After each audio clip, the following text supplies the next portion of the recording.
It has been said that cats rule the internet, but there's an even more sinister power you've probably heard of, the Illuminati. Said to be lurking behind the scenes of every important human endeavor since man was first genetically engineered by space aliens, the Illuminati are certainly giving our feline friends a run for their money as supreme rulers of cyberspace. There are countless bizarre and contradictory theories circulating online regarding the shadow organization. Although the Bavarian Illuminati was a real secret society during the late 18th century, the subject has become something of a running joke among skeptics, as tales of extraterrestrial politicians and satanic pageantry during award ceremonies have spread throughout the internet. But all stories have to start somewhere, and you can thank the people on this list for the current golden age of Illuminati paranoia. 10 Augustin Barruelthinkstockphotos 92818811 A French Jesuit during the late 18th century, Augustin Barruel holds the dubious distinction of being the first author to publish a book attributing a conspiracy to the Illuminati. In the third volume of his memoirs illustrating the history of Jacobinism, Barruel explained how the Freemasons had been infiltrated by the Bavarian Illuminati, with the new hybrid organization playing a key role in the French Revolution. To build his case against the Illuminati, Barruel extensively cited original Illuminati documents seized by the Bavarian government during the 1780s. Radical politics and anti-religious sentiment were certainly primary concerns for Barruel. The Jesuit order he belonged to had been suppressed in much of Western Europe, including his native France, by rulers who viewed their international power and allegiance to the papacy as a potential threat. Adam Weishaupt, the founder of the Bavarian Illuminati, frequently came into conflict with the Jesuits and founded the Illuminati at least in part to combat their influence in Bavaria, where he was the first non-Jesuit professor of canon law at the University of Ingolstadt. Today, the theory that the Illuminati played a part in the French Revolution is contested by most historians, and it's widely believed that Barruel's work was the product of ulterior political motives. However, it remains one of the more plausible theories about the Illuminati, at least comparatively. 9 John Robison1 John Robison was a Scottish physicist, mathematician, and professor of philosophy, who worked closely with such illustrious figures as James Watt. It could be argued that his greatest contribution to the world was his invention of the mechanical siren, although his work on the Illuminati has earned him greater notoriety. In 1797, Robison published the aptly titled Proofs of a Conspiracy Against All the Religions and Governments of Europe.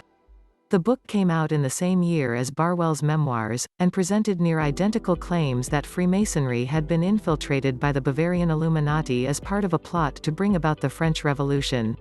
Naturally, historical scholars were quick to investigate these allegations, soon coming to the conclusion that they were unfounded. By 1830, it was pretty generally acknowledged that Barruel and Robison, and other authors, were induced to ascribe to this institution an extent and an influence which in reality it never possessed. Additionally, many Freemasons have taken it upon themselves to clear their name and refute any connection to the Illuminati, and a great deal of evidence has been amassed online to that end. Even George Washington, who was a Freemason and is now often accused of having been a member of the Illuminati, would be made aware of the conspiracy theory when he was sent a copy of Robison's book.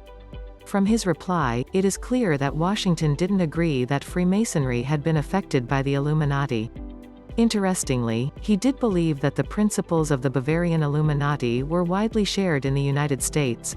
It was not my intention to doubt that the doctrines of the Illuminati and principles of Jacobinism had not spread in the United States. On the contrary, no one is more truly satisfied of this fact than I am. The idea that I meant to convey was that I did not believe that the lodges of Freemasons in this country had, as societies, endeavored to propagate the diabolical tenets of the first, or pernicious principles of the latter, if they are susceptible of separation. That individuals of them may have done it, or that the founder, or instrument employed to found, the democratic societies in the United States, may have had these objects, and actually had a separation of the people from their government in view, is too evident to be questioned. 8 Nesta Helen Webster Buff Since Adam Weishaupt explicitly banned Jews from joining his organization, it might be considered odd that Illuminati conspiracy theories have often been used to further an anti-Semitic agenda. One of the early examples of this can be found in the writings of Nesta Helen Webster, a radical right-wing British political activist and member of the British Union of Fascists. Nesta Webster played a key role in resurrecting the Illuminati conspiracy theories after a century-long hiatus. Webster first became aware of the Illuminati through her interest in the French Revolution, which introduced her to the work of Berulle and Robison. Webster proceeded to twist their work to support an anti-Semitic worldview based largely on the infamous Protocols of the Elders of Zion, a Russian forgery designed as anti-Semitic propaganda. Interestingly, Winston Churchill was quite taken with Webster's theories, and in an Illustrated Sunday Herald article wrote, "This movement among the Jews is not new. From the days of Spartacus Weishaupt to those of Karl Marx, and down to Trotsky, Russia, Bela Kun, Hungary, Rosa Luxemburg, Germany, and Emma Goldman, United States, this worldwide conspiracy for the overthrow of civilization and for the reconstitution of society on the basis of arrested development, of envious malevolence, and impossible equality, has been steadily growing." It played, as a modern writer, Mrs. Webster, has so ably shown, a definitely recognizable part in the tragedy of the French Revolution. 7 Gerald Burton WINRODTHINKSTOCKPHOTOS 5237286161 known as the Jayhawk Nazi, the Kansas preacher Gerald B. Winrod can be considered a stateside counterpart to Nesta Webster for his work in reviving Illuminati conspiracy theories during the early 20th century. Like Webster, Winrod's belief in a Jewish Illuminati was incongruent with the real Bavarian Illuminati's policy of denying Jews membership. Winrod also followed Webster in using the hoax Protocols of the Elders of Zion to support his theories. In the 1920s, Winrod founded a fundamentalist Christian publication called The Defender, which would be his primary platform for disseminating his extremist views. With Roosevelt's New Deal threatening his belief in a limited government, Winrod decided to run for the Senate in 1939. He established a 7-point platform encouraging a stronger religious base and advocating for states' rights. He also called for an end to New Deal legislation. During the election, Winrod tried to tone down his anti-Catholic and anti-Semitic rhetoric in a bid to win more voters. In the end, he failed to gather enough support from the Republican Party and former Kansas Governor Clyde Reed took the seat in 1942. Winrod was indicted for sedition due to his pro-Nazi views. The case ran until 1944, when the presiding judge suddenly died, which Winrod attributed to an act of God. The Justice Department decided against holding another trial, dismissing the charges in 1947. 6 Alice BAILEYTHINKSTOCKPHOTOS 137338172. While Alice Bailey never mentioned the Illuminati in any of her writings, her contribution to the New Age movement has made her one of the most influential individuals in modern Illuminati mythology. Although originally a theosophist, Bailey's reworking of theosophist material resulted in a worldview distinct from that of Helena Blavatsky, which would provide a structure for many modern New Age cults. Within the conspiracy theory community, Bailey is something of a polarizing figure. Many who subscribe to New Age mysticism admire her, while Christian fundamentalists often consider her a satanic, subversive figure bent on ushering in the New World Order. Many aspects of Bailey's teachings have been misinterpreted or exaggerated by her detractors, and there also appears to be a great deal of outright misinformation about her on the Internet. Much of the online discourse concerns her so-called 10-point plan, which is said to have been implemented by the Illuminati or the UN and reads like a cartoon of the supposed ultra-liberal desire to destroy Western tradition. In reality, there's absolutely no indication she ever composed such a plan. While much of the vitriol leveled at Bailey is certainly unfounded, that's not to say she isn't worthy of criticism. She was heavily critical of the Jewish people and disseminated the myth of Aryan superiority. As a result, Bailey is often referenced by contemporary New Age writers who subscribe to a more overt form of antisemitism. On this point, at least, her teachings are not far removed from many of her critics. 5 William Guy CARRTHINKSTOCKPHOTOS 100026773 Today, The image that probably comes to the average person's mind at the mention of the Illuminati is the Great Seal of the United States, which appears on the back of the dollar bill. The all-seeing eye, on the pyramid has become synonymous with a variety of shadowy, poorly defined conspiracies. As the originator of the theory that Illuminati symbolism has infiltrated our daily lives, William Guy Carr has had one of the greater impacts on modern Illuminati lore. A Canadian naval officer who served in both World Wars, Carr's post-war output as an author was divided between submarine warfare and conspiracy theories. He took a Christian fundamentalist approach to the topic of the Illuminati, and his writings have often been interpreted as anti-Semitic. Despite the care he took to distinguish between Hebrews and those he identified as belonging to the synagogue of Satan, a term he borrowed from the Book of Revelation, his referencing of a speech by a non-existent rabbi fabricated by renowned anti-Semitic author and Nazi apologist Eustace Mullins is perhaps indicative of his sentiments. Carr identified liberalism, communism, and the occult as the three prongs of the Illuminati's attack on Christianity. According to Carr, people who wish to remain free can follow only one plan of action. They must support Christianity against all forms of atheism and secularism.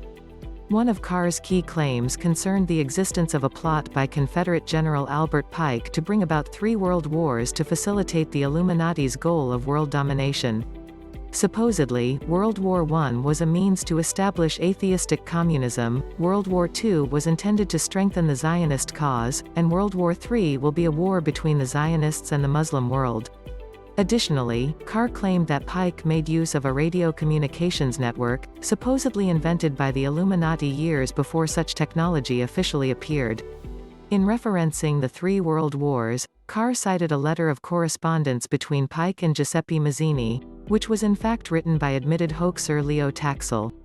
For Robert Welch as the founder of the radical right-wing John Birch Society, Robert Henry Winburn Welch Jr. was a vehemently anti-communist political activist who believed Americans fell into 4 categories: communists, communist dupes or sympathizers, the uninformed who have yet to be awakened to the communist danger, and the ignorant. Following his retirement as a candy maker, Welch invented sugar babies and junior mints. He started the John Birch Society, which soon claimed 100,000 members, including such notable industrialists as Fred Koch. Despite Welch's strident anti-communist rhetoric, he soon managed to attract the derision of fellow conservatives such as William F. Buckley Jr., who described Welch's theories as drivel. His extremist politics would eventually draw the attention of the FBI. The Illuminati figured prominently in Welch's worldview. In his mind, communism was simply a front for the insiders of an Illuminati organization bent on establishing a totalitarian government. Agents he identified as working for the communists were Woodrow Wilson, Dwight D. Eisenhower, and of course the Rothschild and Rockefeller families. Welch's book, The Politician, came under fire for declaring Eisenhower a traitor, and he ultimately removed the most controversial paragraph before publication. Support for the John Birch Society eventually waned due to conservative opposition. 3rd John Todd. In recent times, several people have claimed a personal connection to the Illuminati, usually as self-described defectors and whistleblowers. The vast majority are obvious frauds, ignored by even the most impressionable conspiracy theorist. But John Todd is still taken seriously by many in the conspiracy community, despite the dubious circumstances of his life. In 1973, Todd hit the evangelical circuit with a fanciful tale detailing his early life as a witch born into a satanic Illuminati family, and his subsequent conversion to Christianity. The facts of his early life are difficult to verify, although the general consensus is that he simply made up the outlandish claims about his youth. Perhaps Todd's most memorable story concerned serving as personal warlock to a perfectly healthy post-Dallas John F. Kennedy, although the time his sister caused a rash of UFO sightings by summoning demons is a close second. You can listen to it above. The profusion of absurd claims made by Todd can be heard in lengthy recordings available on YouTube or read in online transcriptions. Though his allegations were taken seriously by individuals such as Jack Chick, Todd was a primary source of material for Chick's widely circulated pamphlets. The Christian community was mostly unimpressed. In 1979, the magazine Christianity Today published a scathing rebuttal of Todd's work.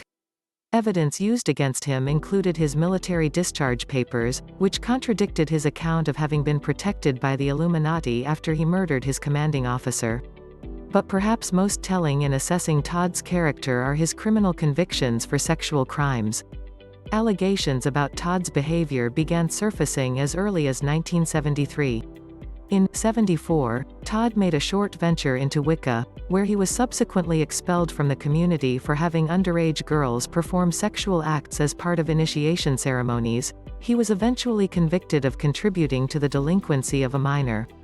In 1988, Todd was convicted for the rape of a college student and was charged with molesting 2 children. He was released from prison in 2004 and died in a mental institution 3 years later. 2 Hidden HANDTHINKSTOCKPHOTOS 178710967. In 2008, an individual with the username Hidden Hand held a Q&A session on the forum of conspiracy theory website abovetopsecret.com. Claiming to be a member of the Illuminati, Hidden Hand stated that it was his duty to make contact with the public and answer their questions pertaining to his organization. Apparently, the law of our Creator requires the Earth's secret rulers to occasionally break their impenetrable wall of secrecy to answer questions on internet forums. Over the course of 2 days, Hidden Hand related his fantastic tale in no less than 27,567 words over 154 posts. While many users were incredulous, the punctual manner in which the answers were posted, as well as the complexity and continuity of the narrative, led others to conclude that Hidden Hand was the real deal. It's very likely Hidden Hand will be a staple of contemporary Illuminati lore for the foreseeable future. Of course, extraordinary claims require extraordinary evidence. Though a great deal of what Hidden Hand wrote was original, anyone with a passing familiarity with New Age cults would identify a number of direct references to dubious fringe beliefs such as starseeds, the Confederation of Planets, and the December 21, 2012, Ascension mythos. In fact, it was because Ascension was imminent that Hidden Hand claimed he was directed to divulge his information. The fact nothing much has changed since December 21, 2012, has certainly impacted many people's belief in a number of interrelated New Age religious beliefs and conspiracy theories. It's hard to imagine someone going through all the trouble of researching these topics and concocting such a story simply to hoax the online conspiracy theory community, but stranger things have happened on the internet. No one is entirely certain what Hidden Hand's agenda was, and it's highly unlikely we will ever find out.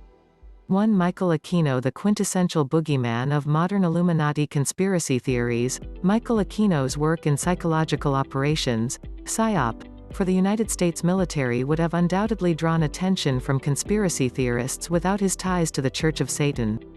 In fact, Aquino did not agree with the atheistic views of the original Church of Satan, eventually founding the Temple of Set for true believers in the power of Satan. Not surprisingly, he became a prime target during the Satanic Panic of the 1980s and 90s. In his professional career, Aquino worked on PSYOP for the Army.